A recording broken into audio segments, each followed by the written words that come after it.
Buenos días con todos. Mi nombre es Ricardo Lazarte, gerente de Tax and Legal de RCM Perú.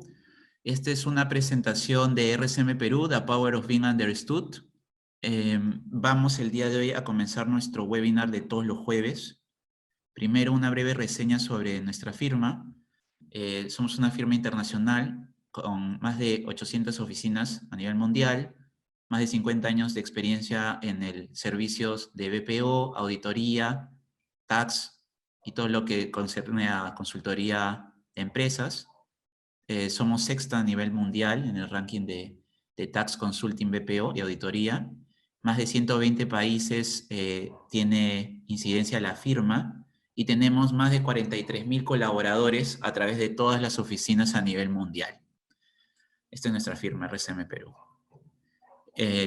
Las preguntas que se realicen a partir de la verificación que ustedes hagan de nuestro contenido, por favor, sírvanse a realizarlas a través de este correo o también al final de la presentación a través del mismo Zoom. El día de hoy, el webinar va a tratar especialmente sobre los temas de regulación de seguridad y salud en el trabajo, retos y alternativas en tiempos de reactivación económica. Inicialmente, yo les voy a brindar una presentación de normas tributarias de actualidad el día de ayer. Seguidamente, Jocelyn Chauca, nuestro especialista de temas laborales, va a hablar sobre las normas de seguridad y salud para la reactivación, que hoy día está muy objeto de solicitudes, objetos de consultas. María Elizabeth Huarcaya, nuestra supervisora de recursos humanos, nos va a comentar sobre la perspectiva del tema de recursos humanos en estos tiempos de pandemia, ¿no? El reto del servicio de recursos humanos en esta reactivación y la importancia y la necesidad que hay de este servicio a nivel de empresas. Y finalmente va a cerrar nuestro especialista Luis Miguel Mucho en todo lo que concierne el valor de mercado, un indispensable tributario, enfocado en el tema de ver al tema de precios de transferencia como un servicio no solamente de declaración, sino como un servicio de planificación que nos puede ayudar en esta época a tomar bastantes decisiones sobre el tema de lo concerniente a la necesidad de contratar personal o contratar servicios vía de repente un servicio de BPO o un servicio de tercerización, de un outsourcing. ¿De acuerdo? Entonces comenzamos. Al 13 de mayo, dentro de la última semana respecto al último webinar que tuvimos el jueves pasado, dicho sea de paso, todos los jueves tenemos estas presentaciones en el mismo horario, así que los invitamos a que nos sigan a través de nuestras redes sociales y todos los webinars pasados presentados los pueden apreciar a través de nuestro canal de YouTube, RCM Perú YouTube, y ahí pueden también ver todo lo que conversamos en esta departición de conocimientos que tenemos semanalmente. En los temas de actualidad que se han presentado desde la semana pasada tenemos el nuevo régimen, el régimen de aplazamiento y fraccionamiento tributario, el RAF, que realmente nos ha establecido la posibilidad de poder llevar a fraccionamiento o aplazamiento prácticamente todo tipo de deudas tributarias, incluso aquellas que están en cobranza coactiva o aquellas incluso que están siendo objeto de reclamo.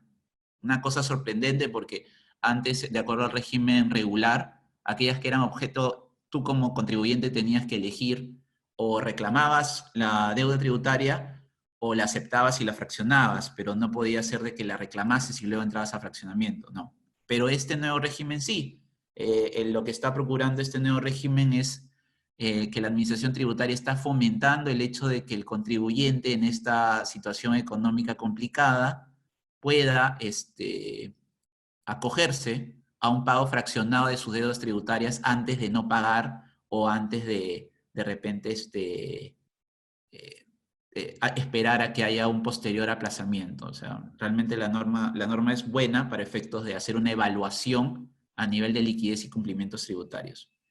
Luego también estamos ante unas nuevas tasas de depreciación que han salido con ocasión de fomentar en el empresario desde el 2021 la aplicación de mayores tasas de depreciación a los bienes que obtengan dentro de este 2020 y para el sector de hotelería, turismo, restaurante y otros que están dentro del registro de Mincetur, también hay un régimen especial que les permite incluso aquellos saldos de bienes adquiridos en periodos pasados, no necesariamente este 2020, aplicarles menores tasas de depreciación. Es un tema muy interesante para el sector turismo, para efectos de que puedan acogerse a este tema de beneficio tributario que les va a permitir tener una mayor rentabilidad respecto de la depreciación y las adquisiciones de bienes. Y finalmente tenemos la mesa de partes virtuales de SUNAT, el MPB, que realmente lo que ha establecido es de que hoy día el contribuyente no esté a la espera de una mesa de partes físicas o de que se abran las oficinas de atención al cliente, sino que hoy día ya se puede hacer todas las solicitudes a través de la administración tributaria, a través de esta mesa de partes virtual, con horarios específicos que nos han señalado. Una breve reseña sobre el RAF es que las deudas que pueden acogerse son todas, como podemos verificar aquí, las exigibles hasta la fecha de presentación, las que hayan sido incluso notificación de resolución, que estén incluso en cobranza coactiva y que incluso hayan sido reclamadas. Ese es el principal punto a tener en cuenta para efectos de que ustedes puedan buscar mayor información sobre el RAF. Les comentamos también de que RCM Perú, a través de sus redes sociales, establece constantemente contenido a través de sus redes sociales y también a través de correos electrónicos para aquellos que en nuestras redes sociales o a través de nuestra web se inscriban y nos dejen sus datos a través de la comunidad RCM y puedan recibir nuestro contenido en el que tenemos mucho más desarrollado este tema del RAF con especificaciones de cuáles son las deudas que no pueden acogerse y cuál es la tasa de interés aplicable igualmente.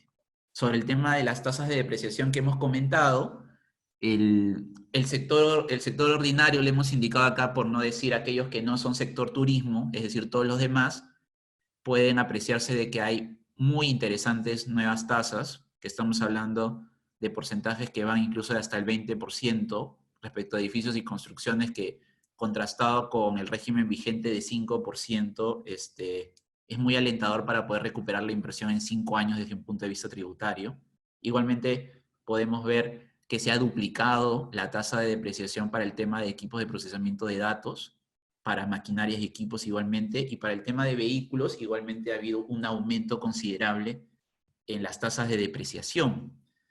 Esto, lo importante de ver a través de la nueva normativa y los temas que el gobierno está presentándole al empresario, es de que el gobierno lo que está procurando es que en esta época del 2020 hagamos adquisiciones de este tipo, edificaciones, equipos, maquinarias, vehículos, y lo hagamos pensando en que el rédito que vamos a tener desde un punto de vista tributario va a ser bastante mucho más automático que el que teníamos en un régimen regular. Ver, por ejemplo, que el invertir de repente en una construcción en el 2020 va a implicar una recuperación tributaria en 5 años, a diferencia de en 20 años, cuando era el régimen normal. Entonces, esto es un tema a considerar, incluso también en las adquisiciones de equipos de procesamiento de datos y todos los listados. Así que mucho ojo con este nuevo régimen de depreciación que lo que fomenta es que durante este 2020, si bien la caja está complicada, veamos que las adquisiciones que tengamos que hacer de carácter necesario van a tener en este rubro de bienes una depreciación bastante favorable para el empresario, ¿no? Y lo que les comentábamos, ¿no? Que a nivel de establecimientos de hospedaje y agencias de turismo hay un tema mucho más beneficioso, específicamente en el tema de edificios y construcciones, que es que lo que el gobierno está procurando es que este sector, y esto es aplicable, vale la redundancia, para aquellos negocios que están inscritos en MINCETUR, ¿no es cierto?, bajo estos rubros, es que no, todo esto se va a aplicar incluso para aquellos saldos que se tengan al 2020. Es decir, estamos hablando de adquisiciones que de repente se han dado al comienzo del negocio, en el 2018, 2017, en años anteriores, y el saldo que hoy día venía siendo objeto de una depreciación de repente del 5%, puede para el próximo año llevarse a 20%. Entonces es interesante porque lo que está procurando el gobierno es que el sector de turismo tenga más beneficios tributarios para que se le pueda apoyar respecto de los bienes que ya el día de hoy mantiene como propios y pueda tener alguna suerte de beneficio en el recobro de la inversión desde un punto de vista de impuestos, ¿no? Y finalmente el MPB, el de SUNAT, que es la mesa de partes virtual, que como como hemos explicado brevemente, es es la oficina de atención, nada más que por vía web.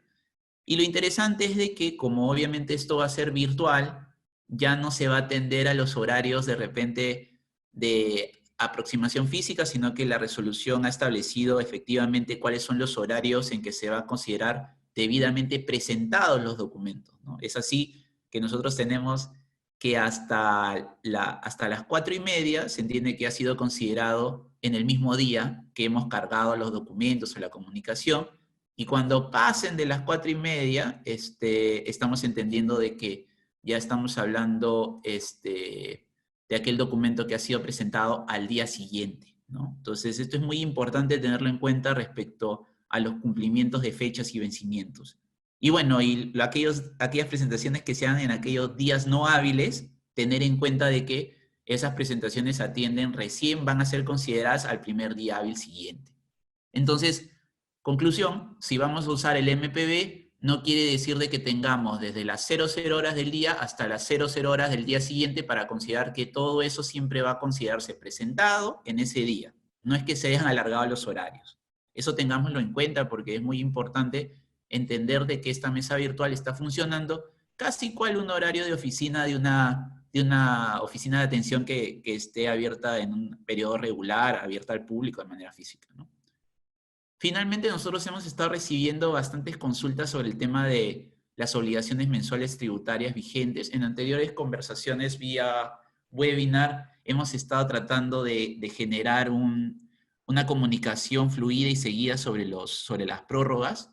El tema que nos interesaba el día de hoy destacar es que respecto a las obligaciones tributarias del PLAME, de febrero de 2020 efectivamente ha sido incluido dentro de las obligaciones tributarias de febrero en general, que se han prorrogado del 4 al 11 de junio. Cabe destacar que desde un comienzo hemos resaltado que esto se aplica solamente para aquellos contribuyentes que lleguen hasta las 2.300 UITs, ¿no es cierto? Hasta 9.660.000 soles en el 2019. Esto no se extiende para aquellos que superan dicho monto de ingresos en el 2019. Y respecto de la planilla electrónica de marzo 2020, también la misma se debe considerar como incluida dentro de las obligaciones tributarias del periodo de marzo. Lo que hizo el gobierno en últimas modificaciones de cronograma es procurar homogenizar el tratamiento de la presentación de las planillas electrónicas con todas las demás obligaciones mensuales. Esto fue porque desde un inicio el gobierno presentó cronogramas de obligaciones en las que se diferenciaba la presentación de planillas respecto de la presentación de las demás obligaciones mensuales. Pero lo que ahora ha procurado el gobierno, la administración tributaria, es establecer un tratamiento unificado. ¿De acuerdo? Entonces, esto para que lo consideremos. A continuación, como hemos comentado, el aspecto principal de este webinar del día de hoy va a ser hablar sobre todo el contexto de las normas de seguridad y salud en esta reactivación económica, conversar un poco sobre el tema de las pautas, los protocolos que hay que seguir para efectos de poder cumplir con el MINSA y con la SUNAFIL. Que tengamos en cuenta todo lo que vamos a conversar aquí es para que nuestro objetivo de generar empresa, generar trabajo, no nos veamos de repente perjudicados por los cumplimientos de las formalidades que mañana más tarde van a ser objeto igualmente de fiscalización por parte de MINSA, por parte de SUNAFIL, y que pueden implicar pago incluso de multas dentro de este proceso, ¿no? Entonces hay que tener mucho cuidado y ver estos temas con calma y con los especialistas. Entonces, sin más, paso a darle la palabra a Yoseli Chauca, nuestra especialista en temas legales, laborales, para que nos comente sobre esto. Adelante, Yoseli. Buenos días. Gracias, Ricardo, por la presentación. Para tener el contexto de las normas de seguridad y salud en el trabajo, es conveniente revisar todas las normas que ha publicado el gobierno en estos últimos días. El 3 de mayo se publicó el Decreto Supremo 80-2020 PCM, que aprueba la reanudación de actividades económicas de forma gradual y progresiva, la cual consta de 4 fases. La fase número 1 se inicia en el mes de mayo y las actividades se encuentran detalladas en el anexo 1 de dicha norma. En las siguientes diapositivas observaremos qué actividades se encuentran comprendidas. Con la finalidad de garantizar el reinicio de actividades en un ambiente de trabajo seguro, el 29 de abril el Ministerio de Salud publicó la Resolución Ministerial 239-2020 MINSA, que contiene los lineamientos generales para la vigilancia, prevención y control del COVID en el centro de trabajo. Esta norma dispone que en mérito del deber de prevención, el empleador debe implementar ciertas medidas de seguridad para la protección de sus trabajadores, incluyendo el aviso a un centro de salud cuando se detecte que un trabajador presenta sintomatología de la enfermedad. Posteriormente, el viernes 8 de mayo, hace algunos días nada más, se publicó la Resolución Ministerial 265-2020 que modifica parte de estos lineamientos generales previstos en la norma del MINSA para prevenir el COVID. Por su parte, el Decreto Supremo 80-2020 PCM indica que las empresas, antes de iniciar sus actividades, deben elaborar ciertos planes para la prevención y control de la enfermedad, siguiendo los lineamientos generales publicados por el Ministerio de Salud y en base a los protocolos sanitarios que cada sector competente publique durante estos días. En la siguiente diapositiva, por favor. En estas diapositivas observamos cuáles son las actividades que forman parte de la primera fase. Por ejemplo, en el sector minería e industria, se encuentra ya permitida la actividad de pesca industrial, actividades textiles, industria de vidrio, forestal, papel y cartón, industria metalmecánica. Respecto al sector construcción, tenemos que se encuentra permitida la ejecución de ciertos proyectos de construcción que a la fecha se encontraban pendientes. Proyectos de saneamiento, proyecto de obras de saneamiento, proyectos de transporte y comunicaciones, actividades de infraestructura agraria, proyectos inmobiliarios priorizados como la fase de excavación, estructuras y acabados, e industrias y servicios conexos a la construcción. Respecto a la siguiente diapositiva, por favor. Respecto a los servicios y turismo, encontramos que se encuentra permitida los restaurantes y afines autorizados para la entrega a domicilio de los bienes. Cada restaurante deberá tener una logística propia que permita una entrega saludable de sus productos. Los hoteles categorizados, servicios vinculados a telecomunicaciones, servicios prestados a otras empresas, por ejemplo, las empresas que se encargan de brindar soportes de TI, las empresas que se encargan de prestar servicios profesionales, los servicios notariales, servicios de reciclaje, entre otros. Respecto al comercio, encontramos que se encuentra permitida la comercialización de productos agrarios y el comercio electrónico de bienes para el hogar y afines. Siguiente. Respecto al procedimiento para el reinicio de actividades, el Ministerio de Economía publicó el siguiente diagrama que nos permite conocer a detalle cuál es el procedimiento que debe seguir cada empresa antes de volver a funcionar. El Decreto Supremo nos indica que por parte de cada sector competente se publicará una resolución ministerial que aprueba los criterios de focalización territorial y la obligación de informar incidencias respecto al COVID. Las empresas se encuentran obligadas a elaborar sus planes de vigilancia, prevención y control del COVID, tomando en cuenta los lineamientos del Ministerio de Salud mediante la resolución 239-2020 y los protocolos sectoriales que cada sector competente aprobará.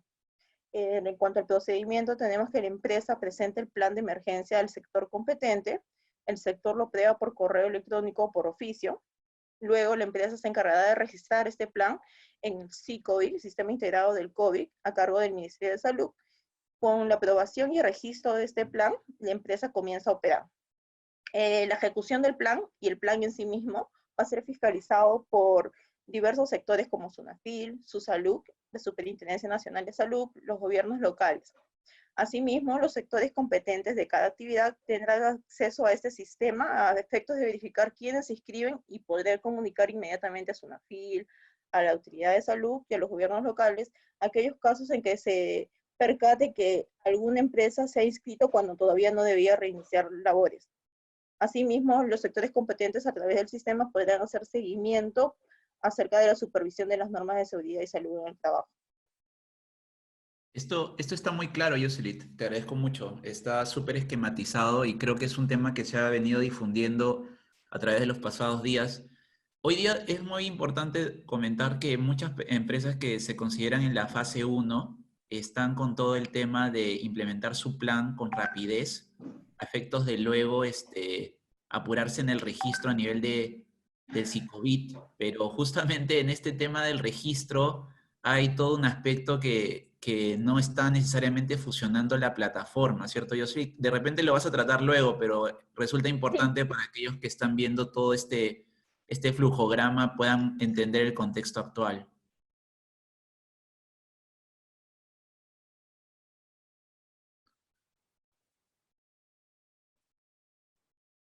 sí. Luego observaremos cuáles son las obligaciones del empleador. Siguiente, por favor. En las siguientes diapositivas vamos a observar cuáles son las obligaciones del empleador. Según la Resolución Ministerial 239-2020 MINSA, son obligaciones del empleador antes del reinicio de actividades contar con un servicio de seguridad y salud en el trabajo que, dependiendo de cada caso, involucre la presencia de un profesional de la salud. Asimismo, las empresas deben elaborar y registrar el plan de vigilancia, prevención y control del COVID en el trabajo. Por su parte, también deben adecuar los procesos internos y la infraestructura de cada centro de trabajo para que los trabajadores puedan volver a las instalaciones de la compañía. Asimismo, deben adquirir los equipos de protección personal e insumos que evitarán la propagación del virus entre los trabajadores. Jocelyn, aquí solamente para hacer de repente un remarcado en el tema del personal, del profesional de salud, que tú lo comentaste incluso en nuestro webinar pasado para todos aquellos que de repente quieran también explorar más sobre estas normativas. En el webinar pasado Jocelyn hizo una referencia muy general sobre el tema. Eh, Nos habías comentado de que esto del profesional de salud dependía mucho de la cantidad de personas que estuviesen en la locación física. Este profesional de salud es independiente del tema de la presencia del médico que la normativa laboral general requiere también para casos específicos en el centro de trabajo. ¿Nos podrías de repente ahí precisar la distinción entre estos dos tipos de médicos? Sí, en la siguiente diapositiva vamos a observar, dependiendo de la cantidad de trabajadores en la empresa y el tipo de actividad que se dedica a la empresa, qué tipo de personal de salud necesita. Por Perfecto. ejemplo, en el anexo 1 de la Resolución Ministerial 239-2020, se indica cuáles son las capacidades, las actitudes del profesional de la salud, dependiendo del rubro de la empresa y dependiendo de la cantidad de trabajadores.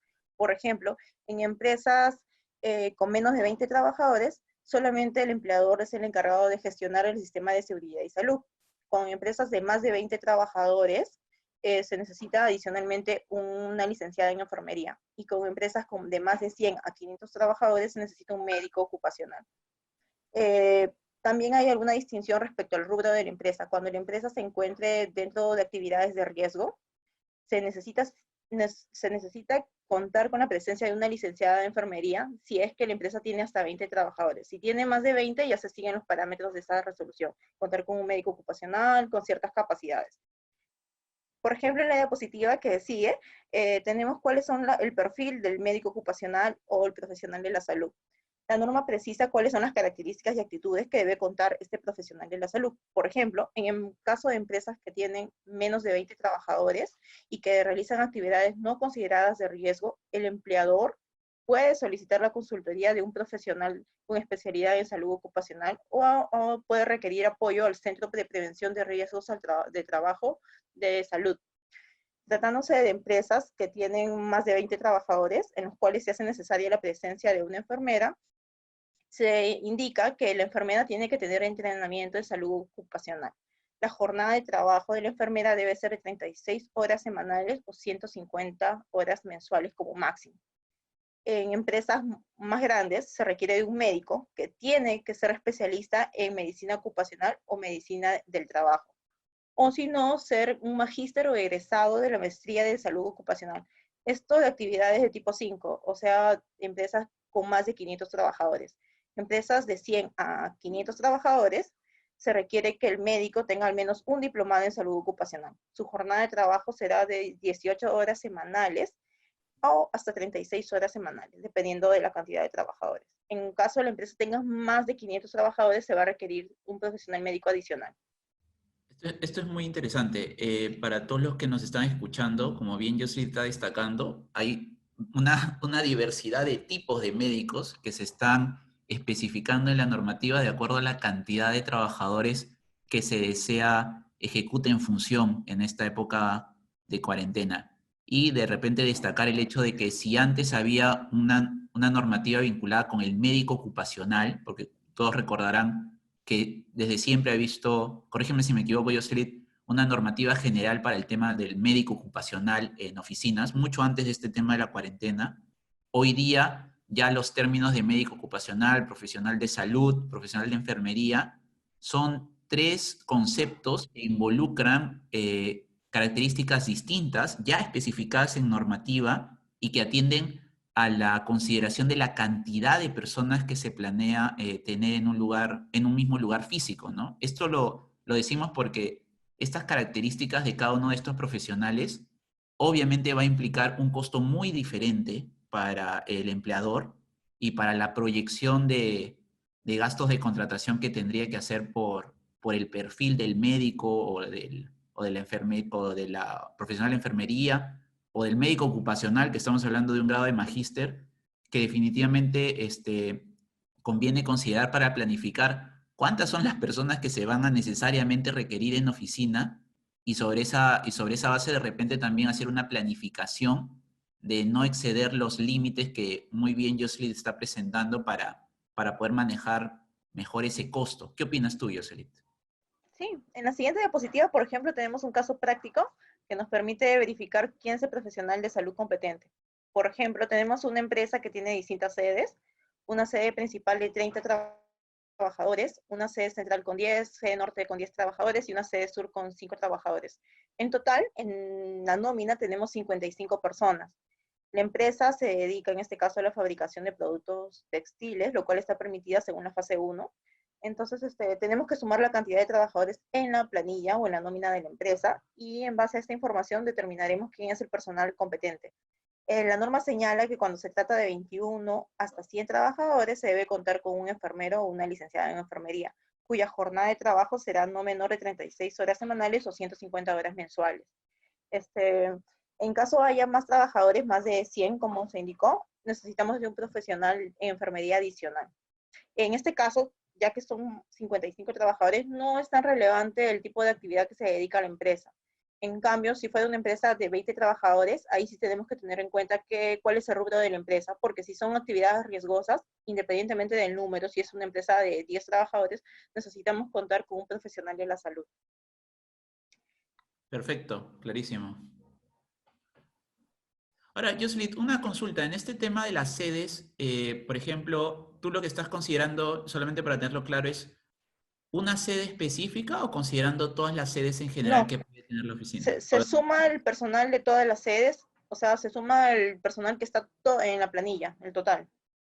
De distintas sedes hacemos la suma y consideramos todo el personal que está incluido en la planilla de la empresa. Perfecto. Toda aquella de parte de la planilla que Así esté realice trabajo consolidada. remoto y así y hay otros que acudan en la empresa. O sea, no se van a considerar solamente las personas que están acudiendo a la empresa luego de terminada la cuarentena, sino también se va a tener en cuenta el personal que está haciendo trabajos remotos desde sus casas para efectos del cómputo del profesional de la salud competente. Ah, muy interesante, ¿eh? Muy interesante. Creo que en un inicio todo el mundo pensaba que era solamente considerando la locación física efectiva, pero si hay la consideración de la planilla, incluso considerando las personas del trabajo remoto, ese es un tema a considerar. Muchas gracias, está súper claro. Ya. En la siguiente diapositiva observaremos cuál es el tipo de equipo de protección personal que deben contar los trabajadores. La norma señala que este dependerá del tipo de riesgo al cual se encuentra expuesto el trabajador. Tener en cuenta que en el plan se debe identificar el nivel de riesgo por cada puesto de trabajo. Por ejemplo, los conductores, el personal de vigilancia, las secretarias, quienes tienen contacto frecuente con el público u otros trabajadores, se califica como un riesgo mediano. El personal de la salud, que brinda atención a personas diagnosticadas con COVID, tienen un nivel de riesgo muy alto de exposición a la enfermedad. Y dependiendo del nivel de riesgo, vamos a verificar qué tipo de equipo de protección personal le corresponde. Y este equipo de protección debe ser entregado por el empleador antes del reinicio de actividades. Por ejemplo, si vemos que son actividades de riesgo muy alto, se requiere un respirador N95, una careta facial, gafas de protección, guantes de protección biológica, traje de protección biológica y bota de protección biológica. Tratándose de riesgos muy bajos, solamente se requiere la mascarilla quirúrgica. Si el empleador desea, adicionalmente puede ofrecer otros implementos de seguridad personal. al trabajador, pero como obligatorio se tiene todos los establecidos en este cuadro. Un trabajador de riesgo mediano, por ejemplo, se requiere la mascarilla quirúrgica de manera obligatoria. Ahora, Jocelyn, ¿y aquí en estas especificaciones hay una cantidad que se tenga que poner a disposición específica o de qué depende el tema de la cantidad de estos bienes que se tienen que poner a disposición del trabajador? La cantidad lo determina el médico ocupacional que está trabajando en la empresa. Él conociendo el riesgo de la actividad de cada puesto de trabajo y la naturaleza de funciones, se puede determinar qué cantidad mínima se requiere. La norma no te establece una cantidad mínima ni una cantidad máxima. Por ejemplo, en el caso de mascarillas quirúrgicas, lo que recomienda el Ministerio de Salud es cambiarla cada vez que ésta se encuentre húmeda o desgastada, pero no te establece una cantidad mínima que debe entregar el empleador. Es interesante porque a partir de esa consideración, entonces, en todo plan de seguridad y salud que tenga que generar el empleador, va a tener que haber sí o sí la incidencia de un médico especialista en el tema para que pueda darle fehaciencia a que la empresa está cumpliendo efectivamente con la cantidad que sería aplicable de bienes que se le está adquiriendo, ¿correcto? Sí, y también el médico nos va a ayudar a determinar el nivel de riesgo de exposición al COVID. No, él nos puede ayudar a identificar si es un riesgo bajo, un riesgo alto, un riesgo mediano. Así que sí se requiere, en la mayoría de casos, la presencia de este profesional de la salud. Clarísimo.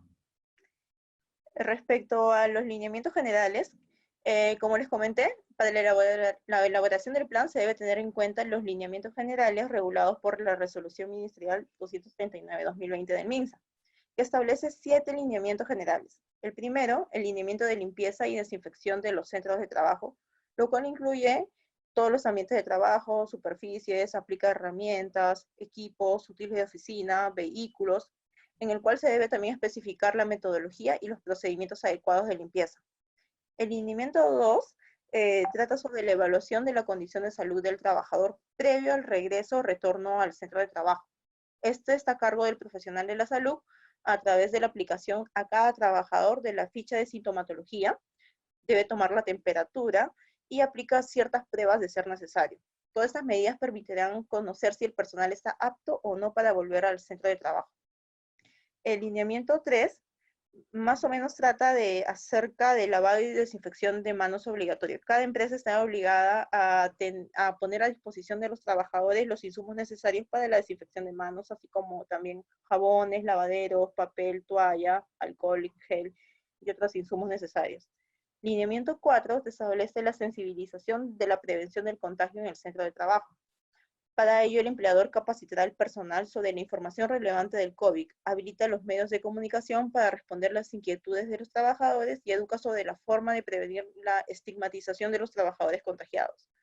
El lineamiento 5 nos indica las medidas de prevención de aplicación colectiva, para lo cual se procura tener ambientes ventilados, el distanciamiento social mínimo de 1 metro en espacios comunes y se fijan las condiciones del aire acondicionado, por ejemplo.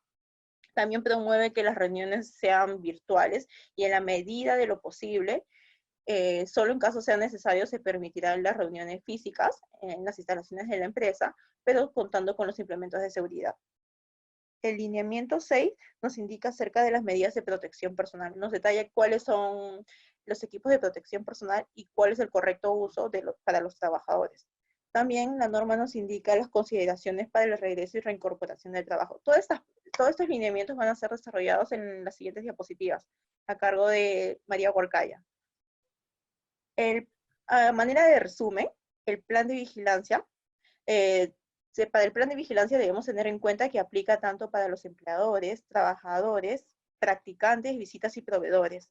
O sea, no importa, en la siguiente diapositiva tenemos que esto aplica para todo tipo de personas que se encuentren dentro de las instalaciones de la empresa. No importa el régimen contractual de la persona. Puede ser un locador de servicios, también aplica el plan de seguridad y salud. En cuanto al contenido del plan, tenemos que el anexo 6 de la resolución ministerial nos indica cuál es el contenido que debe tener este plan. Como primero nos indica que debe tener los datos de la empresa, debemos señalar la razón social, el RUC, el domicilio, los datos del lugar de trabajo, si tiene distintas sedes, también se debe indicar, los datos de seguridad y salud del trabajo, la nómina de profesionales que lo componen, cuáles son los datos del profesional de la salud que nos acompaña en este procedimiento. Los procedimientos obligatorios de prevención. En base a los 7 lineamientos generales que ya les comenté, el procedimiento obligatorio para el regreso al trabajo y la reincorporación de aquellos personales que sí fueron portadores del virus, pero ya cuentan con el alta epidemiológica. Por ejemplo, vemos que en casos leves se va a reincorporar al personal 14 días después del aislamiento domiciliario. En casos moderados y severos, 14 días después del alta clínica. Responsabilidades del cumplimiento del plan, quién sea la persona involucrada o la participación de los trabajadores, y el área de recursos humanos, que fiscalizará la correcta ejecución del plan. También en la participación del Comité de Seguridad y Salud en el trabajo, así como el profesional de la salud y las responsabilidades del empleador. Como último, se debe indicar el presupuesto y el proceso de adquisición de los insumos para el cumplimiento del plan. Se tiene que detallar quién es la persona encargada de la aprobación del presupuesto, cuál es el proceso de compra de mascarillas, guantes, alcohol, los costos de la contratación del profesional de la salud, y también se sugiere adjuntar una hoja de vida del profesional de la salud para que en caso haya una fiscalización, se percate que este profesional cumplía el perfil exigido por la norma. El último documento que está adjunta es el documento de aprobación del Comité de Seguridad de Salud en el Trabajo, o en caso fuera una empresa pequeña, del supervisor. Tener en cuenta que la normativa permite que la firma del documento puede ser utilizando las tecnologías de comunicación. Puede ser firma digital o digitalizada, o una firma escaneada dada la coyuntura. El procedimiento. La empresa es la encargada de elaborar el plan a través de su sistema de seguridad y salud en el trabajo. Luego lo somete a la aprobación del comité o del supervisor de seguridad y salud en el trabajo. Lo registra en el Ministerio de Salud a través de las plataformas habilitadas, y tanto la SUNAFIL, su salud, los gobiernos regionales o locales son encargados de fiscalizar que la ejecución correcta de este plan y que la empresa tenga el plan y lo registre debidamente. En la siguiente diapositiva tenemos cuál es la plataforma que está habilitada para el registro del plan. Un tema antes de pasar a ello, para precisar, ideas súper importantes las que has planteado y que quisiera que las reforcemos con los oyentes, es que en el ámbito de aplicación no solamente ingresa el tema a considerar que son los trabajadores, sino incluso terceros, visitas, proveedores, para tener en cuenta que dentro de los lineamientos tiene que hacerse referencia a estas personas, que en el contenido del plan las firmas son muy importantes y las mismas, no es que se requiera una firma especial a través de un procedimiento digital específico, sino simplemente es procurar una representación gráfica de la firma a través de, no sé, hacer una foto, un escaneo y plantarla que dé veracidad de la realización de la firma en sí, y que el procedimiento le requiere pues a nuestros empresarios oyentes el hecho de que si no había un comité o supervisor de seguridad y salud en el trabajo, tienen que hacer esa regularización porque es una cosa específica que se requiere para que el procedimiento pueda concluir que haya un aval, una aprobación por parte de esta persona que represente este comité, y asimismo la intervención del médico, que también tiene que hacer su refrendo para considerar de que todo lo que has comentado en los puntos anteriores está debidamente sustentado por un especialista de salud. ¿No es así? Sí, sí, como Correcto. te comenté, las normas laborales que se fueron publicadas hace algunos días permiten que se pueda utilizar la firma escaneada, firmas digitales o digitalizadas, ya que en esas circunstancias difícilmente todos van a convocar a una reunión física y van a poder firmar de puño y letra. Entonces sí se permite utilizar estos medios. Jocelyn, una consulta que nos hicieron a través de la semana con aquellas personas que tuvieron a conocimiento del webinar a través de nuestras redes sociales y que les agradecemos mucho, fue el considerar si es que los médicos iban a ser considerados como trabajadores para efectos de la consideración de su intervención en estos planes de seguridad y salud. Es decir, ¿van a tener que tener un horario igual que un trabajador o solamente se le puede considerar como de repente un locador para el caso específico de venir determinadas horas o aprobar el plan? ¿Cómo lo ves por ahí? Porque la norma no La norma indica. no señala cuál es el régimen de contratación. En todo caso, se puede contratar como si fuera un locador, un personal independiente, Eso es pero cierto. sí te indica cuál es el nivel de horas que debe de tener dentro de la empresa. pero eso no necesariamente significa que va a ser un trabajador de la empresa, ¿no? Se puede contratar como una persona independiente, ya que es totalmente independiente en la realización de sus funciones. Él tiene el conocimiento, él tiene incluso los instrumentos para desarrollar sus labores.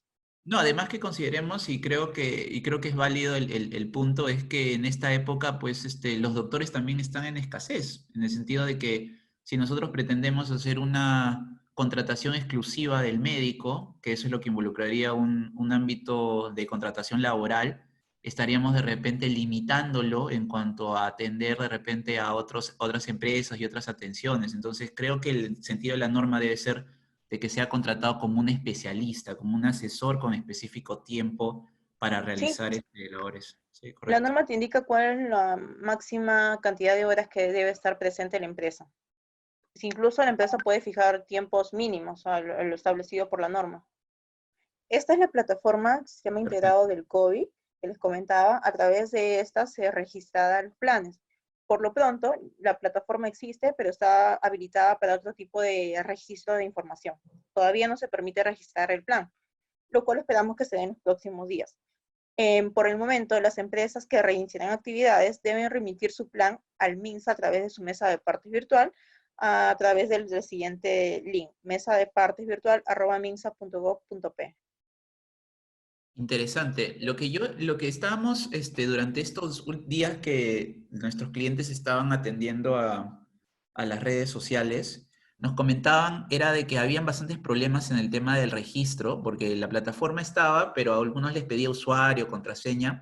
Tenemos experiencias que nos han comentado que el tema está procediendo para aquellos que estén debidamente registrados en Produce y que en teoría son aquellos que están dentro de la fase uno y es Sí, Produce quien está habilitando de repente los usuarios y contraseñas para que puedan registrarlo en esta plataforma. Pero como tú bien dices, yo creo que ante el hecho de que las personas de repente no tienen este tema o lo pueden ir viendo directamente con Produce, es el tema de la aplicación de la mesa de partes virtual para cumplir con el tema de poner a disposición el plan y el cumplimiento, ¿no?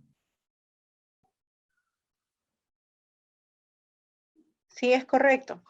Este, las consecuencias de no elaborar o no registrar el plan podría acarrear el cierre o la paralización inmediata de labores a cargo de Sunafil, la imposición de multas laborales desde 0.23 de la OIT o 52.53 de OIT. Esto equivale más o menos de 1.000 soles hasta 225.000 soles, dependiendo del tamaño de la empresa y la cantidad de trabajadores afectados. Tratándose de este tipo de normas de seguridad y salud, se considera trabajadores afectados a la totalidad de trabajadores que se encuentran expuestos al riesgo. Y también acarrea la denuncia por delito contra la salud pública y exposición de personas al peligro, que se iniciará contra el representante legal de la compañía. Ah, interesante. Hay que tener mucho cuidado porque a veces uno solamente lo ve desde la perspectiva de temas con Sunafil y temas con Minsa, pero este punto que tú destacas hace, hace más imperativo el rol del representante legal de la empresa porque incluso podría ser objeto de un aspecto de carácter ya penal, ¿no? Y esto ya estamos hablando no solamente a temas de monetarios, sino temas de sanciones penales, ¿no? Sí, es correcto. Como vemos, no tener el plan o no elaborarlo o registrarlo ante el MINSA acarrea todo ese tipo de consecuencias laborales, administrativas, penales. Así que debemos tener mucho cuidado. Y todas las empresas que buscan reiniciar sus actividades deben elaborarlo desde allá, someter a la aprobación al Comité de Seguridad o al Supervisor de Seguridad y Salud en el Trabajo y registrarlo ante el sector competente y luego ante el Ministerio de Salud. Gracias. Mu- Muchas gracias, Josly. Totalmente claro. Yo soy Chauca, nuestro especialista laboral, quien también, obviamente, al momento de señalarnos todos estos dos aspectos, destacamos el hecho de que RCM Perú brinda la asesoría legal laboral a través de Joslit para el tema, a través de Joslit y su equipo, para efectos de que podamos cumplir de acuerdo a ley y de acuerdo a todos los lineamientos que ella ha expuesto, los temas de plan de seguridad y salud en el trabajo y también, obviamente, podemos absolver vuestras consultas que tengan sobre el tema específico para que, como repetimos, puedan cumplir con demostrar a través de su plan que es el documento por excelencia que va a ser como decir el flujograma de las actividades que la empresa quiere realizar para poder resguardar la salud de sus trabajadores, el hecho de que ese documento esté totalmente acorde con la normativa, y en este caso sí se necesita, recomendamos, una asesoría de carácter legal, para adicionalmente complementarla con, obviamente, el aspecto del funcionario médico, ¿no? Por su experticia en el tema del cuidado de salud, y de el Comité de Seguridad y Salud en el Trabajo, como bien indicó Jocelyn, ¿no? Bueno, pasando al tema complementario al plano laboral, queremos presentar a María Elizabeth Huarcaya, que es nuestra supervisora en el área de recursos humanos de RCM Perú, y principalmente destacar el hecho de que María y su equipo constantemente ven por la comunicación, por el cuidado, por el cumplimiento de todos los aspectos de carácter laboral para la empresa, que hoy más que nunca es un aspecto que tenemos que tener mucho hincapié, considerando de que la parte laboral de la norma es el aspecto de cumplimientos, pero es el área de recursos humanos quien va a aterrizar la ejecución, quien va a estar en el día a día con los trabajadores, y quien es el que establece al final los parámetros para que la comunicación entre el empleador y el empleado se den de una manera armoniosa y menos costosa para el empresario, principalmente con todo lo que hemos indicado. Bueno, sin más, muchísimas gracias, María Elizabeth. Te damos la palabra para que continúes la parte de tu exposición. Gracias, Ricardo. Buenos días con todos. Bueno, en realidad en esta coyuntura el área de recursos humanos juega un rol muy importante para poder garantizar el cumplimiento de todas estas normativas laborales que está sacando los diferentes ministerios, y también para poder prevalecer el cuidado y el bienestar de cada uno de nuestros colaboradores. Los lineamientos de esta aplicación del Ministerio de Salud es una obligación para toda institución, ya sea pública o privada, en cada una de las actividades económicas que nos mencionó Jocelyn en su anterior exposición. Empezamos en primera instancia por los lineamientos preliminares. Previo al inicio de las labores, todo empleador está en la obligación de implementar todas estas medidas para garantizar básicamente la prevención de esta enfermedad. También es obligación fundamental para todas las empresas poder elaborar este plan de vigilancia y prevención y control del COVID en el trabajo. Este plan, como bien nos mencionaba anteriormente Jocelyn, debe ser aprobado por el Comité de Seguridad y Salud en el Trabajo o supervisor, dependiendo de la cantidad de trabajadores que tengan. Una vez presentado este plan al comité, ellos tienen un plazo de 48 horas para poder revisarlo y aprobarlo en caso no tuvieran ninguna objeción. ¿Qué pasaría, por ejemplo, si actualmente por la coyuntura las empresas no llegaron a realizar la renovación del comité de cada año mediante elecciones en su compañía? Pues la norma nos establece que el comité que prevalecía hasta el momento tiene que continuar sus funciones hasta que pueda restablecerse todas las condiciones normales y llamar a elecciones como estipula la regla normalmente. Este plan debe contemplar, adicional a toda la información laboral que nos ha mencionado Jocelyn, el número total de trabajadores, la suma total de todas las sedes que pudiese tener y todo el personal que se encuentre en planilla, independientemente o no estén laborando o van a realizar sus labores físicas o como teletrabajo. Debe también contemplar el riesgo de exposición por cada puesto. Más adelante vamos a hacer un ejercicio práctico y vamos a delimitar cuáles son los puntos que tenemos que tomar en cuenta para poder delimitar el nivel de riesgo que tiene cada una de las posiciones que contamos en nuestra compañía. Y también debe contemplar este plan todas las características de vigilancia y prevención y control del riesgo con los 7 lineamientos que vamos a desarrollar en los siguientes puntos. También es importante considerar que el plan de tener un presupuesto bien detallado donde se mencione todos los utensilios, herramientas que va a necesitar la organización para prevalecer el cuidado de la prevención de esta enfermedad en sus colaboradores. y también indicar cuál sería el costo del profesional médico dependiendo de la cantidad de trabajadores que requiere la organización. Este plan, luego de ser aprobado por el comité o el supervisor, debería ser enviado por mesa de parte en estos momentos al ministerio para su aprobación y luego de ello ya pudieran renovar todas las actividades cada una de las empresas. Y finalmente, este plan también puede ser fiscalizado por su salud y su NAFIL para que pueda prevalecer el cumplimiento de cada uno de los puntos que acabamos de mencionar. En la siguiente diapositiva vamos a explicar un poco cómo podemos categorizar las opciones que tenemos en cada uno de estos niveles que nos ha indicado el ministerio. Básicamente, estos puestos se diferencian de uno por dos puntos importantes: el tipo de actividad que realiza cada posición y el requerimiento de contacto repetitivo o prolongado que pueda tener cada uno de los puestos en el desarrollo de sus actividades. Empezamos por el nivel de exposición bajo. Básicamente en este nivel, esta posición no requiere ningún tipo de contacto con las personas que podrían tener o no esta enfermedad. Los contactos ocupacionales son mínimos con el público externo y o con sus compañeros laborales. Por ejemplo, tenemos aquí a los trabajadores de limpieza, pero claro, que no trabajen en un ambiente hospitalario. En una organización, por ejemplo, en un ámbito textil, el personal de limpieza desarrolla sus actividades con casi ningún contacto con los demás miembros de la organización.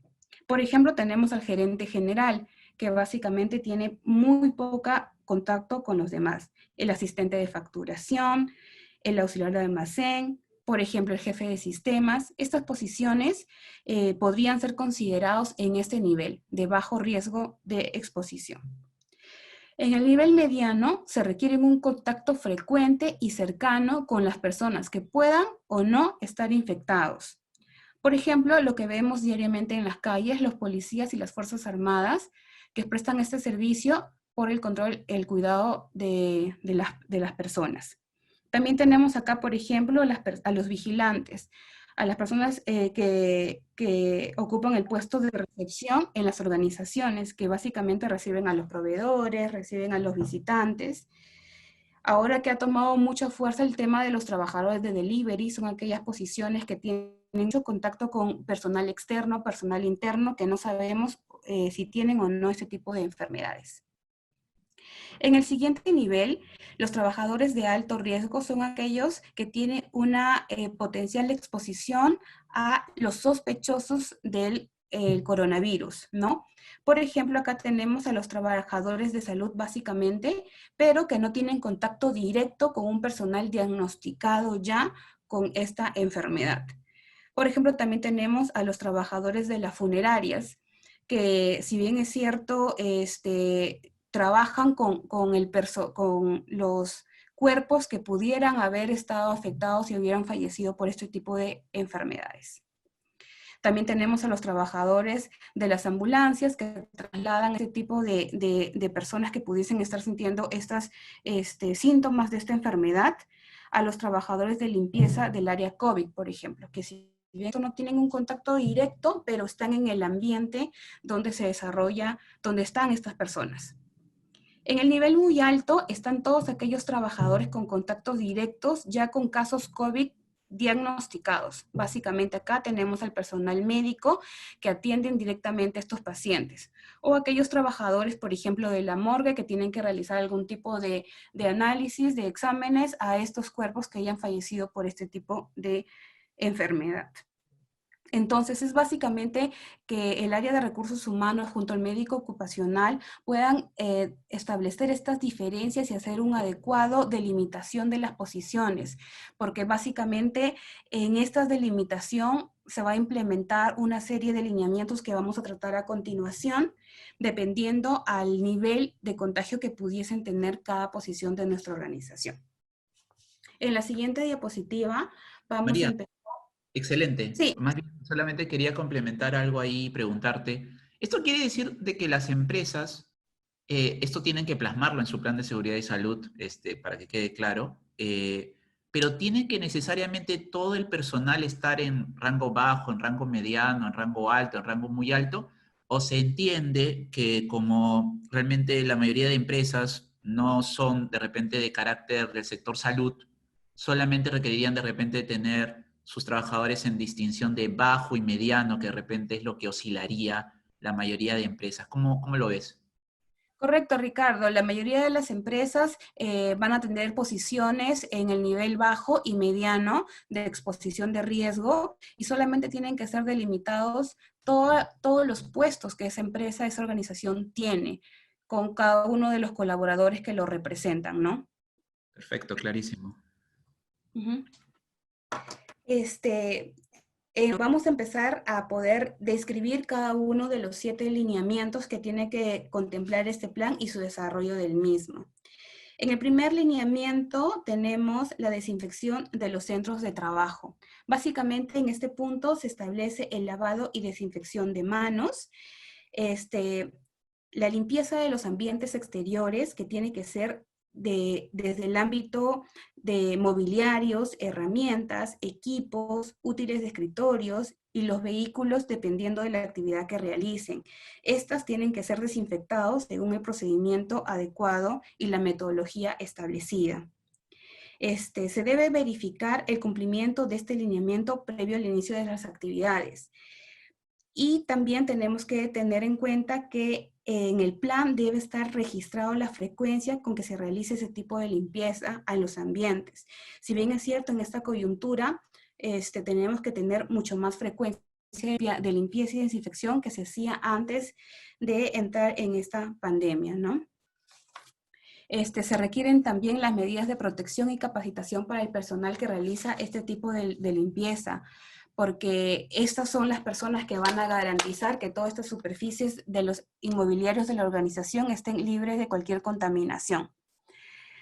Y por supuesto, se deberá asegurar la disponibilidad de todas las sustancias que estas personas de mantenimiento van a tener que requerir para garantizar el adecuado limpieza de todos estos ambientes. En la siguiente diapositiva vamos a ver el punto número 2, el lineamiento número 2, que trata básicamente de la evaluación de las condiciones de salud del trabajador previo al regreso de reincorporación. Aquí tenemos que tomar en cuenta que el profesional de la salud deberá gestionar de todos los trabajadores con los siguientes pasos. El primero es identificar el riesgo de exposición de los puestos que ya hemos hablado hace un momento, que tiene que ser delimitado de una manera correcta para poder brindarle todas las medidas de protección según el nivel de riesgo que pudiesen tener. Se deben aplicar a cada trabajador previo al regreso la ficha de sintomatología COVID, a todos sin excepción. Se debe de controlar la temperatura corporal al momento de ingreso de cada trabajador a los centros de labores. Se debe de aplicar las pruebas serológicas o moleculares a todo el personal que ocupen estos niveles de riesgos, muy alto, alto y mediano, de manera obligatoria. En el caso del personal que ocupe el riesgo bajo, esta es optativa por el profesional de médico que nos está apoyando en estos momentos, pero es de forma obligatoria para los riesgos de exposición alto, muy alto y mediano. La periodicidad de la aplicación de la prueba se debe establecer en el plan, ¿no? Y básicamente todos los costos que incurran esta aplicación de estas pruebas deben ser asumidos al 100% por el empleador. ¿Qué sucede si identificamos un caso sospechoso en trabajadores de puestos bajos, que se supone que no tienen mucho contacto con el personal, casi ningún tipo de contacto, pero que manifiesta síntomas? Entonces, el procedimiento a realizar es aplicarle la ficha epidemiológica, la aplicación de pruebas serológicas o moleculares. Se debe identificar los contactos en domicilio y esta debe ser reportado a las autoridades de salud para que le hagan seguimiento a las personas que han podido tener contacto con esta persona que presenta los síntomas del coronavirus. En el tercer lineamiento, María, solamente para precisar, en este lineamiento 2, bueno, se hace bastante evidente el hecho de que debe haber una coordinación de minuto a minuto entre el profesional de recursos humanos y el profesional de salud para efectos de la identificación del trabajador y el seguimiento de las comunicaciones y poder cumplir con todos los temas, ¿no? Porque adicionalmente al hecho de plasmarlo en el plan, que de repente se puede plasmar a través de, no sé, a través de un listado de pasos o un flujograma de repente, aquí el tema es que recursos humanos tiene que estar trabajando con la persona de seguridad, con la persona de salud, ¿no? Para efectos de que se pueda efectivizar y se lleve a cabo todas estas disposiciones de lineamiento, ¿correcto? Sí, claro. Es así que, por ejemplo, en los otros lineamientos se establecen un nexo de comunicación abierto entre recursos humanos y el trabajador para que éste pueda evidenciar cualquier sintomatología que pueda tener y a la vez recursos humanos trabajan la mano con el profesional médico, con la asistente social para establecer todas las redes de contactos externos a la organización que pudiese tener el trabajador y poder reportar esto al ministerio competente, ¿no? Es importante destacarlo porque de repente los empresarios que nos están escuchando, cuando han considerado de que todo este tema del plan tiene que ser, digamos, hecho principalmente por un médico o que el médico dé su visto positivo, hay una fase siguiente, ¿no? Que es el tema de cómo se va a hacer en el día a día y a partir de ahí el médico no se va a encargar de hacer las comunicaciones ni de hacer un seguimiento constante del trabajador. El médico solamente, como indicó Jocelyn, va a ser contratado, sus horas, va a hacer el despistaje según sea el caso, verificar de que los controles de salud estén de acuerdo a medidas que él considere óptimas, pero luego el representante en campo del empleador va a tener que ser un profesional de recursos humanos que se asegure de que todos los procedimientos y el seguimiento del trabajador sea cumplido, porque en este tema que va a ser de ensayo y error en una primera etapa, va a implicar de que la persona de recursos humanos esté involucrada, advierta cómo es el proceso y a partir de ahí generar procesos que se van a tener que seguir en adelante para cada uno de los casos, ¿no? Sí, exacto. Y también llevar el control de todos los registros, tanto, por ejemplo, de la toma de temperatura diaria, de los resultados de las pruebas que pudiesen tener los colaboradores, del registro del nivel de cumplimiento de limpieza, las horas adecuadas que se deben de realizar esto, etcétera, ¿no? Interesante. En el siguiente lineamiento que estamos viendo, la desinfección de los centros de trabajo, básicamente se establece aquí que las empresas deben garantizar la cantidad y ubicación de los puntos de lavado de mano, ¿no? Estos puntos deberían ser en lugares estratégicos en los cuales las colaboradores puedan realizar la desinfección de su mano de manera adecuada. Es por eso también que se recomienda poner en cada uno de estos puntos de desinfección una imagen como por ejemplo la que se está mostrando, donde se evidencia cuál es el correcto lavado de manos. También indica en este punto que es importante que uno de estos lugares de desinfección esté ubicado a la entrada de la organización, para que cada colaborador, una vez llegue a su centro de trabajo y haya pasado por los medios de transporte masivos, hayan tenido contacto con muchas personas, puedan desinfectarse en una primera instancia de manera correcta y poder disminuir los riesgos, ¿no?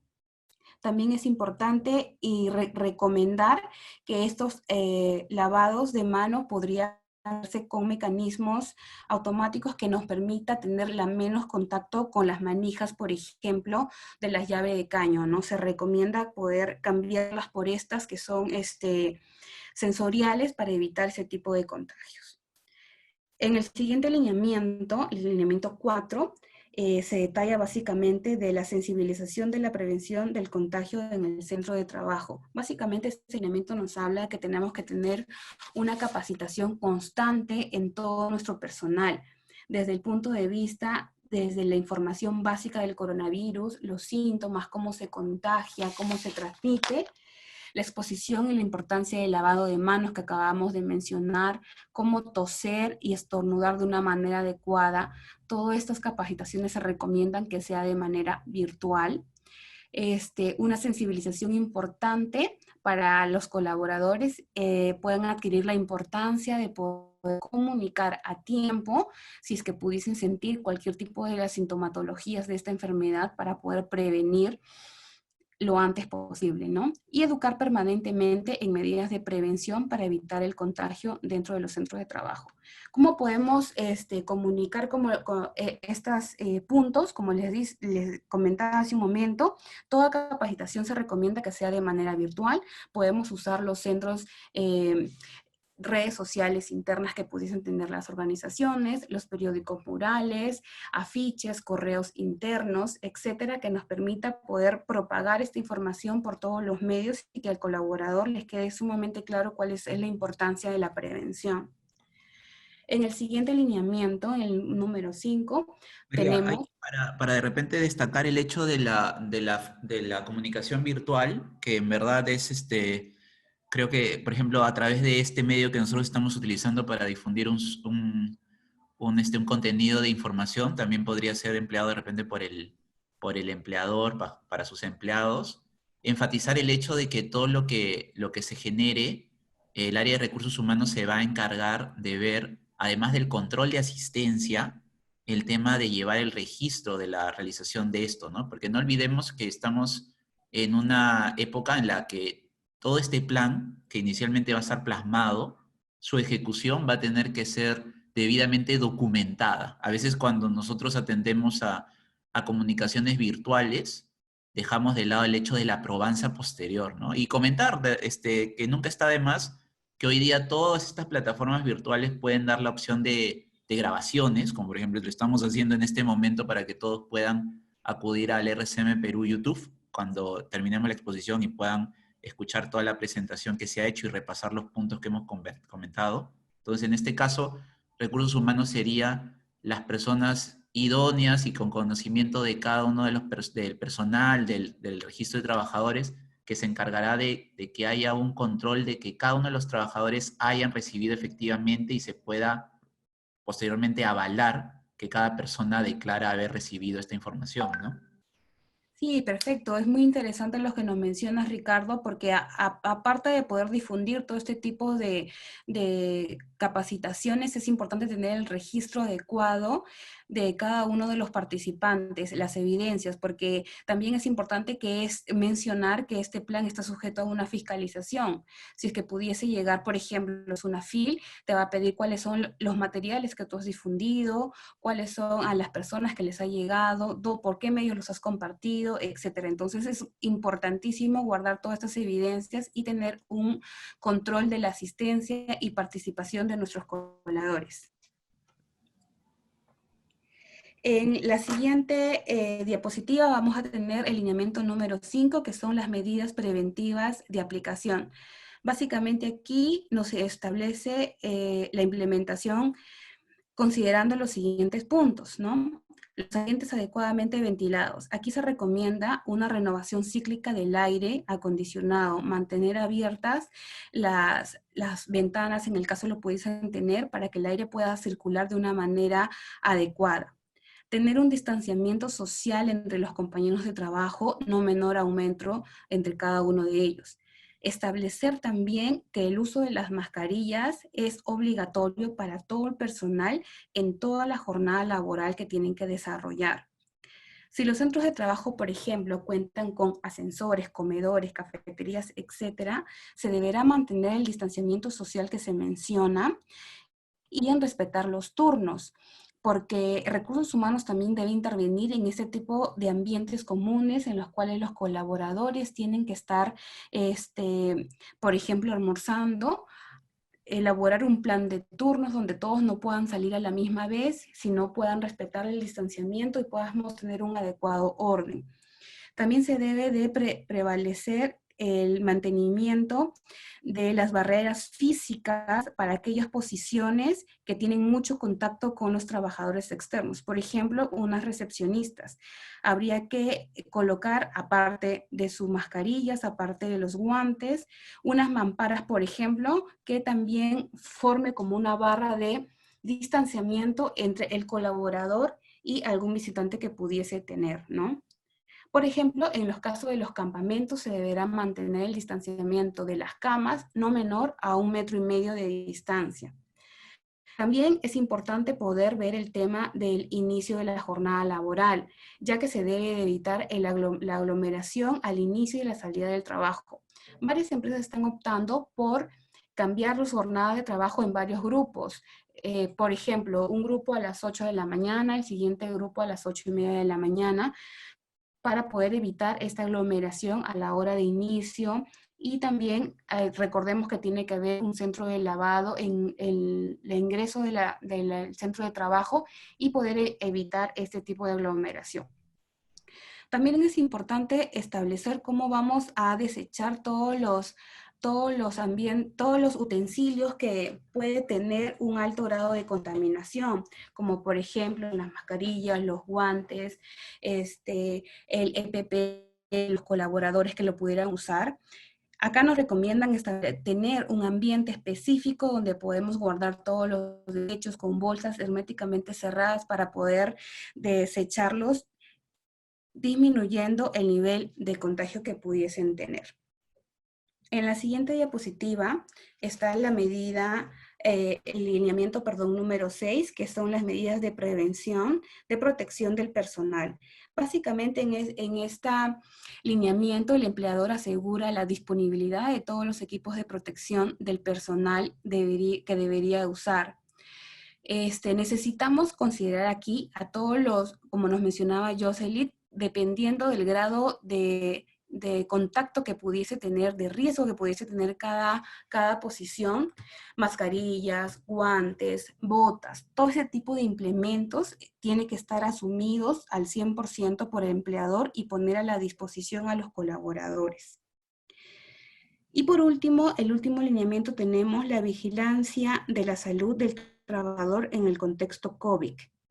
Aquí se centra básicamente en el control de la temperatura corporal de cada trabajador. Se recomienda que Recursos Humanos lleve un registro diario de este control de temperatura para poder identificar cómo va variando esta temperatura. En el caso podamos identificar a personas que tengan una temperatura mayor a 38 grados, se recomienda que el personal médico aplique la ficha de sintomatología COVID. El plan de prevención deberá considerar también medidas de salud mental para conservar un adecuado clima laboral. Aquí es un punto muy importante, porque no solamente Recursos Humanos debe velar por evitar la propagación del contagio, sino también por el bienestar de cada uno de nuestros colaboradores. Sobre todo un tema de discriminación o de alejamiento o algún tipo de sesgo que pudiesen haber por haber contraído la enfermedad y haberlo ya superado y el personal tenga el derecho de poder reincorporarse a trabajar, podemos recibir ese tipo también de discriminación. Entonces es importante elaborar un plan de medidas de salud emocional para nuestros colaboradores. Y en el caso se presente un brote en el centro de trabajo, Recursos Humanos tiene la obligación de informar inmediatamente a SUNAFIL a efectos de que pueda cumplir con lo dispuesto en el artículo 15 de la Ley 2886. ¿Qué se hace, por ejemplo, si en la empresa se detecta a una persona con este tipo de enfermedad? Muy probable que tenga este tipo de enfermedad. Lo primero que se tiene que hacer, como ya hemos mencionado, es aplicar la ficha epidemiológica del MINSA. Se debe aplicar las pruebas moleculares para poder descartar ese tipo de enfermedad. Se debe identificar a Recursos Humanos y también los jefes de cada área, cuáles son las personas con que han tenido contacto en el centro de trabajo, esta persona que tiene el virus. Y también a través del asistente social identificar cuáles han sido los contactos a nivel de domicilio que ha podido tener esta persona para poder reportarlo a tiempo a las autoridades de salud y puedan implementar todo el protocolo de que tiene este tipo de enfermedad. El plan de prevención deberá considerar también todos los mecanismos necesarios para considerar que el trabajador tenga todas las herramientas básicas para poder desempeñar de una manera adecuada sus funciones dentro de su jornada laboral. Y finalmente vamos a considerar algunos puntos adicionales en la siguiente diapositiva. para poder identificar cuáles son el grupo de riesgo que se recomienda no se reincorpore a una labor física. Básicamente aquí son todas las personas mayores de 65 años, se recomiendan que no deberían realizar trabajos en el ambiente laboral, sino podría recomendarse el teletrabajo. Aquellas personas que tengan hipertensión, enfermedades cardiovasculares, cáncer, son considerados como riesgo. Diabetes. En el caso de obesidad, por ejemplo, se permite a menos de 40 de la índice de masa corporal que puedan trabajar. Más allá de ese porcentaje, se recomienda que no deberían realizar un trabajo presencial. Asma, enfermedades respiratorias, insuficiencia renal. También es importante recalcar que el área de recursos humanos debería implementar medidas de alimentación saludable para poder prevenir cualquier tipo de que personas que actualmente estén sin este tipo de características que lo convierten en vulnerables puedan tener un adecuado seguimiento de salud y puedan evitar este tipo de contagios, tanto en las empresas como en cualquier otro ambiente que se desenvuelven. Básicamente estos son todos esos lineamientos. Gracias, Ricardo. Gracias a ti, María. Ha sido súper súper claro. De repente solamente para precisar el hecho de que pues ha podido identificarse en tu excelente presentación que recursos humanos pues tiene que fungir de un mediador, tiene que fungir de un puente, tiene que hacer labores incluso hasta psicológicas por el tema pues de que efectivamente no nos debe extrañar de que Dios no quiera en algún centro de trabajo hay la posibilidad de que las personas puedan contraer el virus, pero esto no quiere decir de que tenga que ser segregado, y al contrario, esa situación podría desmerituar el trabajo que la persona realiza y el ambiente de trabajo pues se hace pesado, no se hace adecuado. Entonces, ahí es donde entra el área de recursos humanos, como bien ha señalado María Elizabeth, para destacar el hecho de que estos profesionales son necesarios en esta época de reactivación.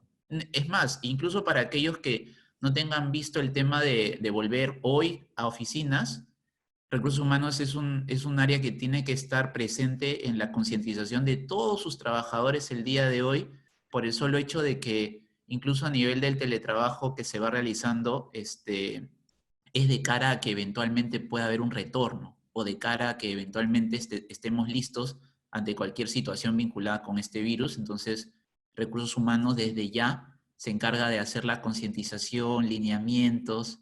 Por ejemplo, nosotros estamos muy agradecidos por el trabajo de Joana, de María Elizabeth, de todo nuestro área de recursos humanos que a nivel de la oficina de RCM nos concientizan constantemente con los lineamientos que ha muy bien expresado, y que también a nivel de sus clientes, los centros de trabajos y de las empresas con quienes están brindando el servicio de recursos humanos también lo cumplen cabalmente en este sentido. Entonces, es muy importante destacar esta función y sobre todo el ahorro en costos para los empleadores que hoy día de repente no son conscientes que luego del plan de trabajo hay un tema de ejecución posterior y que ese plan posterior o la ejecución de ese plan en sí, como bien ha destacado María, implica pues un costo vastísimo en pro de que las personas entren al lugar de trabajo.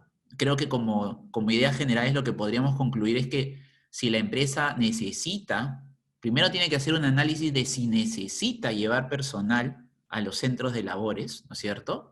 Y si es que lo necesita, tiene que hacer una ponderación de costo-beneficio respecto al profesional de salud que aplica, respecto a todas las medidas que tiene que implementar con área de recursos humanos, respecto a los temas del Comité de Seguridad y Salud que tiene que implementar, y finalmente, y de repente y cada uno de estos aspectos con los costos que involucra, además de los temas de tener la oficina lista para que pueda cumplir cabalmente con todos los aspectos de lavado de manos, de desinfección, de temas de distancia mínima entre los trabajadores. Entonces, mucho cuidado al momento de hacer esta evaluación, porque en líneas generales debería ser el mínimo indispensable para efectos de que el costo no sobrepase la expectativa de la generación de rendimiento por parte de los trabajadores.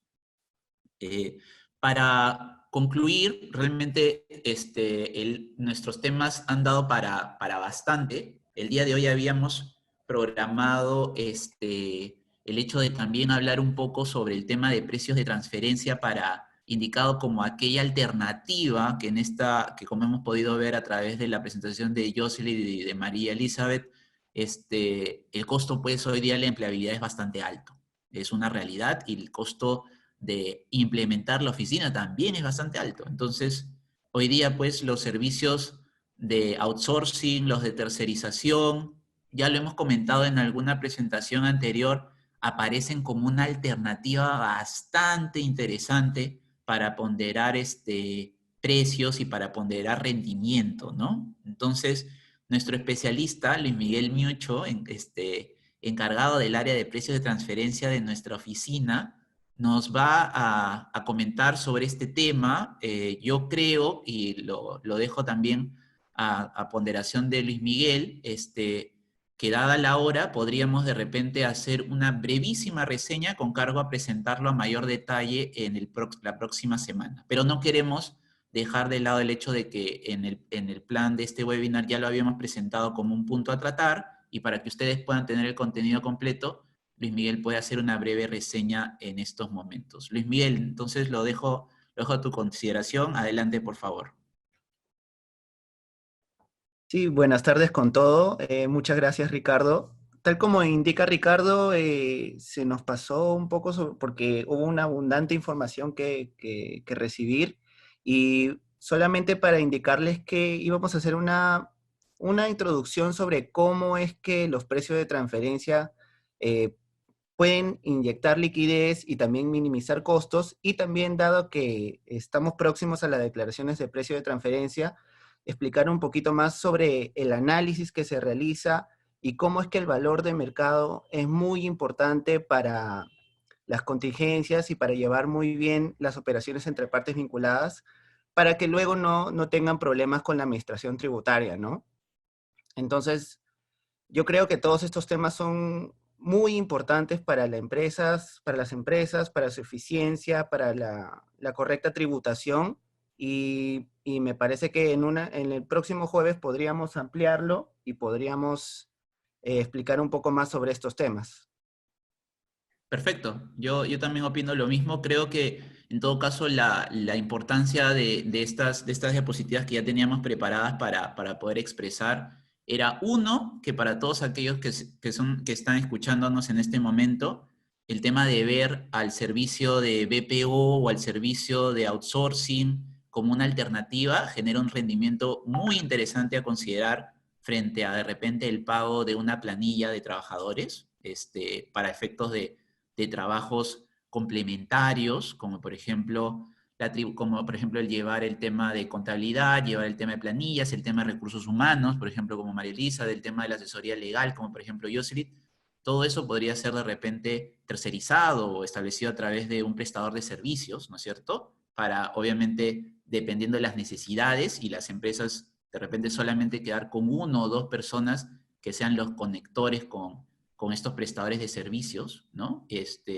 Y en el caso de aquellos temas que ya impliquen temas de repente a nivel macro, que no requieran de un conocimiento de la normativa o la regulación peruana, que vendría a ser con un BPO peruano, podría incluso las empresas que tengan entidades vinculadas en el exterior ver la posibilidad de que también sean partes de un pool de servicios administrativos, ¿no? Entonces, todo eso es lo que Luis Miguel iba a conversar el día de hoy, pero como es tanta y es importante la información, lo vamos a presentar el próximo jueves como uno de los primeros temas que vamos a tratar para destacar la incidencia de precios de transferencia en esta etapa en la que, como hemos comentado en anteriores presentaciones, precio de transferencia es vital hoy día para las empresas que tienen operaciones con terceros y con vinculados, porque no olvidemos de que el tema de valor de mercado es una exigencia que se hace de manera general, que tiene que estar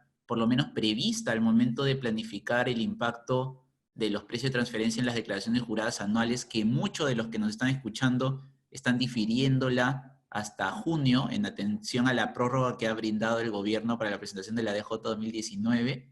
el tema del test de beneficio que tanto hemos comentado en anteriores presentaciones, y para aquellos que superan las 23.000 UITs, las 2.300 UITs, perdón, el tema del reporte local, ¿no? Que también es un tema que va a vencer y que es importante lo tengan en cuenta para evitar contingencias tributarias. Entonces, te agradecemos un montón, Luis Miguel, y te dejamos a cargo de que la próxima semana, el jueves próximo, para todos los que nos escuchan y nos siguen, podamos tener de repente un jueves especial de precios de transferencia con este tema y todos los temas vinculados de cara a las presentaciones del 2019. Sin más, quisiéramos ya pasar a la parte de preguntas, para todos aquellos que nos están escuchando y quieran hacer una consulta a Jocelyn, a María Elizabeth, al equipo sobre los temas de seguridad y salud en el trabajo que hayan observado y que quieran de repente preguntar. Vamos a dar unos minutos para que puedan hacernos las consultas. La consulta es a través de un levantamiento de la manito en el Zoom, ¿no? Todos ustedes pueden acceder a levantar la manito. Nosotros lo vemos y nuestra área de comunicación que está coordinando esta comunicación les pueden dar el pase. Esperamos unos minutos. Mientras tanto, vamos promocionando el tema de nuestras redes sociales, que todo lo que hemos comentado en estas diapositivas, los dispositivos diarios que vienen saliendo, explicaciones, comentarios, recuentos de los webinars que hemos llevado a cabo, están en nuestras redes sociales, en Facebook, en LinkedIn, en todo lo que es Twitter y YouTube igualmente. Tenemos una persona, Marcela Angulo. Hola Marcela, ¿cómo estás? Buenas tardes. Ricardo, buenas tardes. ¿Me escuchas bien? Sí, por supuesto, clarísimo. Muchas gracias por brindarnos tu tiempo en esta presentación y por favor quedamos a tu consulta. Gracias a ustedes. Tengo una consulta. Si bien es cierto, como empresa evalúa el riesgo de mi trabajador dentro de las instalaciones, ¿qué pasa si este tiene un traslado, por decirte, viene en tren eléctrico o viene desde un cono, el cual es una zona que está constantemente expuesta, son focos más marcados hoy en día? ¿Cómo hago con ese riesgo que él tiene referente a su traslado? El trabajo como tal puede ser de oficina, pero si tengo esa otra contraparte, ¿cómo puedo evaluarlo? ¿Qué medidas puedo tomar como empresa? Qué interesante la pregunta. Muchas gracias, Marcela. Gracias. Mira, yo de repente comienzo comentándote una experiencia que hemos tenido con un cliente, con una fábrica, que es que la fábrica se encarga desde el mismo traslado de los trabajadores desde sus casas, a través de la implementación de transporte privado, y se preocupa que estas personas sean recogidas de sus hogares y que hagan un procedimiento digamos, desinfección al momento de ingresar a los vehículos. En los mismos vehículos hay una distancia entre las personas, hay una desinfección cuando bajan del vehículo y hay una desinfección cuando ingresan al centro de trabajo. Esas es algunas medidas que están tomando algunas fábricas, pues que como te comento y como un poco María Elisa y Jocelyn te han comentado a través de la presentación, requieren de muchas personas dentro de una misma locación física y que obviamente va a implicar que haya mucha posibilidad de contagio, ¿no? Por eso también viene el tema de la proyección de cuántas son las personas que yo voy a necesitar propiamente en la locación física. Ahora, también quisiera darle el pase a Jocelyn primero y luego a María para que nos comenten un poco sobre la consulta de Marcela también, por favor.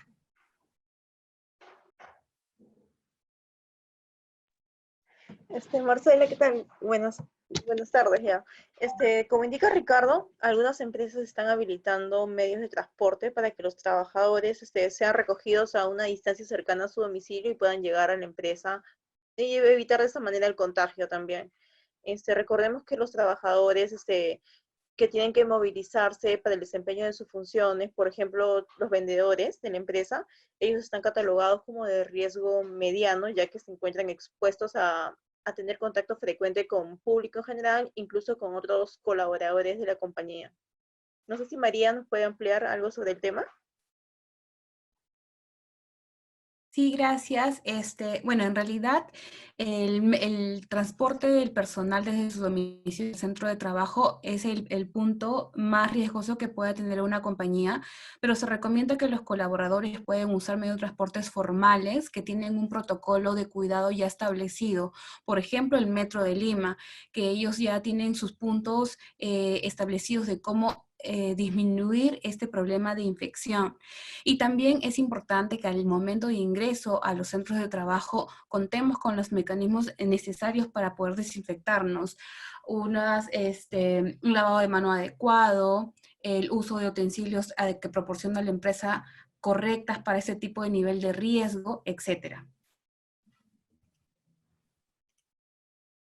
Perfecto, clarísimo. Más bien, no sé si tenemos alguna otra consulta. En todo caso, nos interesa mientras las personas hacen las consultas promocionar nuestras redes sociales que ahorita las pueden ver en pantalla. Nos pueden encontrar a través del rcm.global/perú/es. Aquí pueden también tener un enlace a COVID 2019, que es todo lo vinculado al tema de la normativa de COVID, ¿no? Para que ustedes puedan también tener los lineamientos.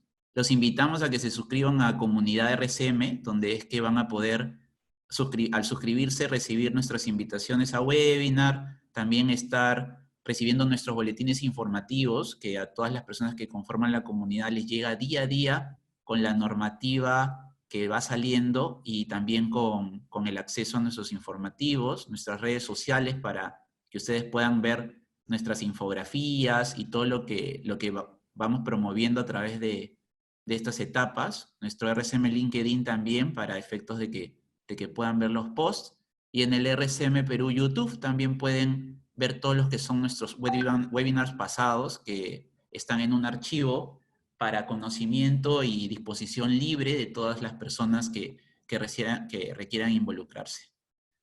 Considerando de que no tenemos más preguntas, les queremos agradecer a todos su asistencia, agradecerte Marcela por la consulta, espero de que haya sido absuelta, igualmente a todas aquellas personas que tengan alguna consulta adicional de este webinar o de webinars anteriores, les agradeceríamos mucho que nos contacten a nuestras redes sociales, que nos contacten por la página web, o también a mi correo personal que estaba a inicio de presentación.